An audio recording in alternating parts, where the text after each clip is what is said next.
سمیرہ نے میرا شکریہ ادا کیا۔ اینی سمیرہ کے ساتھ بیٹھ کر باتیں کرنے لگی اور ساتھ اس کا ہاتھ بٹانے لگی۔ تقریباً 2 گھنٹے بعد کھانا تیار ہو چکا تھا۔ کھانے میں خالہ نے دیسی مرغا بنایا تھا، کیونکہ گاؤں میں فارمی مرغی کا گوشت کم ہی لوگ کھاتے ہیں۔ سب لوگوں نے اپنے گھروں میں مرغے اور مرغیاں پالی ہوتی ہیں۔ جب بھی کوئی مہمان آتا ہے تو گھر کا مرغا ذبح کر کے اس کا گوشت مہمان کو کھلایا جاتا ہے۔ مرغے کے گوشت کے ساتھ میٹھے میں کسٹرڈ بھی بنا تھا۔ ہم سب نے بیٹھ کر کھانا کھایا۔ کھانا کھاتے ہوئے میں سمیرہ کو آنکھ ماری اور اشارے سے کہا، کھانا بہت مزے کا بنا ہے۔ اس نے اپنی مسکراہٹ سے میرا شکریہ ادا کیا۔ کھانا کھانے کے بعد سمیرہ اور اینی نے برتن اٹھائے۔ اس وقت شام کے 5 بجے تھے۔ میں نے خالہ سے کہا، میں چلتا ہوں۔ خالہ نے کہا، بیٹا شام ہو گئی ہے، تمہیں جاتے جاتے رات ہو جائے گی۔ تم ایسا کرو ادھر ہی رک جاؤ، صبح چلے جانا۔ میں نے کہا، کوئی بات نہیں، میں چلا جاؤں گا۔ اتنے میں اینی اور سمیرہ آ گئی۔ اینی کہنے لگی، بھائی راستے میں جنگل آتا ہے اور وہاں ڈاکو چھپے ہوتے ہیں، تم کیوں اپنی جان کو خطرے میں ڈالنا چاہتے ہو؟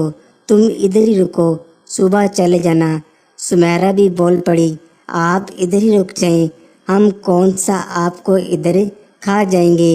میں نے اسے کہا، جب اتنے لوگ پھر کہہ رہے ہیں تو رک ہی جاتا ہوں، اور ساتھ ہلکا سا مسکرایا بھی۔ اینی بھی میری طرف دیکھ کر ہنسنے لگی۔ میں نے کہا، میں اپنے گھر فون کر کے بتا دیتا ہوں کہ میں صبح آؤں گا۔ اینی کہنے لگی، ٹھیک ہے بھائی، آپ فون کر کے اندر آ جائیں، پھر ہم کوئی اچھی سی مووی لگا کر دیکھتے ہیں۔ ابھی بھی آسمانوں پر بادل چھائے تھے اور ٹھنڈی ہوا چل رہی تھی۔ خالہ خالو کے ساتھ صحن میں بیٹھ کر باتیں کر رہی تھیں۔ میں جب فون کر کے اندر گیا تو اینی اور سمیرہ آپس میں باتیں کر رہی تھیں کہ کون سی مووی لگائیں۔ پھر اینی نے کہا کہ میرے موبائل میں ایک مووی ہے، وہ لگاتے ہیں۔ وہ مووی بالی ووڈ کی تھی، جس کی اردو میں ڈبنگ ہوئی تھی۔ میں نے کہا، ٹھیک ہے۔ میں پیچھے صوفے پر بیٹھ گیا، جبکہ اینی اور سمیرہ میرے آگے قالین پر بیٹھ گئیں۔ مووی بہت مزیدار تھی۔ ہم نے کمرے کی لائٹ بہت کم کی ہوئی تھی۔ تقریباً آدھے گھنٹے بعد ایک سین آیا جس میں ہیرو کام سے باہر جاتا ہے، اور جب واپس آ کر دروازہ کھولتا ہے تو ہیروئن اپنے کپڑے بدلنے کے لیے اپنی شرٹ اتار کر کھڑی ہوتی ہے اور ہیرو اندر چلا جاتا ہے، اور پھر وہی ہوا جو ہالی ووڈ فلموں میں ہوتا ہے۔ ہم تینوں بڑے مزے سے وہ سین دیکھ رہے تھے، لیکن حیرت کی بات یہ تھی، جب وہ سین چل رہا تھا تو میری بہن اینی پیچھے مڑ کر بار بار میری طرف دیکھ رہی تھی۔ مجھے اس کا اس طرح پیچھے مڑ کر دیکھنا کچھ سمجھ نہیں آ رہا تھا۔ خیر، میں نے اپنا موبائل نکالا اور سمیرہ کو میسج بھیجا کہ اس ہیرو اور ہیروئن کی جگہ اگر تم اور میں ہوتے تو مزہ آ جاتا۔ جیسے ہی سمیرہ نے میرا میسج دیکھا تو پیچھے مڑ کر دیکھا اور منہ چڑھایا، اور پھر میسج ٹائپ کرنے لگی۔ میرے موبائل کی بیل بجی۔ سمیرہ کا میسج تھا جس میں لکھا تھا، نہیں ابھی کچھ بھی نہیں، جو کرنا ہے شادی کے بعد کرنا ہے۔ میں نے کہا، شادی کے بعد تو بہت کچھ کرنا ہے، لیکن تھوڑا بہت تو اب کرنے دو۔ یہ ساری باتیں ہماری میسج پر ہو رہی تھیں۔ کہنے لگی، شادی کے بعد بہت کچھ کرنے سے مراد ہم وہی کریں گے جو سب لوگ کرتے ہیں، اور ابھی تھوڑا بھی نہیں۔ میں نے کہا، شادی تو ہونے دو، دیکھنا چھوڑوں گا نہیں تمہیں۔ کہنے لگی، نہ چھوڑنا، میں کون سا چاہتی ہوں کہ تم شادی کے بعد مجھے چھوڑو۔ میں نے اسے ایک تصویر بھیجی جس میں ایک لڑکی لولی پاپ کھا رہی تھی۔ وہ سمجھ گئی اور کہنے لگی، یہ کام تو لازمی ہے، شادی کے بعد آخر آپ کو بھی تو خوش رکھنا ہے۔ میں بہت ہنسا اور کہا، آج میں صرف اور صرف تمہارے لیے رکا ہوں۔ کہنے لگی، مجھے پتہ ہے، میں نے کہا تو پھر تھوڑا سا گفٹ تو بنتا ہے۔ کہنے لگی سوچتے ہیں۔ اتنے میں خالہ خالو بھی اندر آ گئے۔ ہم لوگوں نے ٹی وی بند کر دیا۔ خالو مجھ سے میری پڑھائی کے بارے میں پوچھنے لگے۔ خاندان میں وہ پہلا لڑکا تھا جو بی اے کر رہا تھا۔ میں نے خالو سے کہا جی پڑھائی اچھی چل رہی ہے، 2 مہینے بعد پیپر ہیں۔ خالو کہنے لگے ٹھیک ہے بیٹا اچھے سے تیاری کرو۔ خالو نے پوچھا بیٹا بی اے کرنے کے بعد نوکری کرو گے یا اپنے گاؤں کی زمین سنبھالو گے؟ میں نے کہا خالو جی زمین ہماری دوسری ماں ہے، وہ تو ہم نے سنبھالنی ہے، اگر کوئی اچھی نوکری مل گئی تو نوکری بھی کریں گے۔ خالو میری سوچ سے بہت خوش ہوئے کیونکہ وہ خود بھی زمیندار تھے۔ ان کی صرف ایک ہی بیٹی سمیرہ تھی، ان کا کوئی بیٹا نہیں تھا۔ خالہ اینی سے پوچھنے لگی بیٹا تم کیا کرتی ہو گھر؟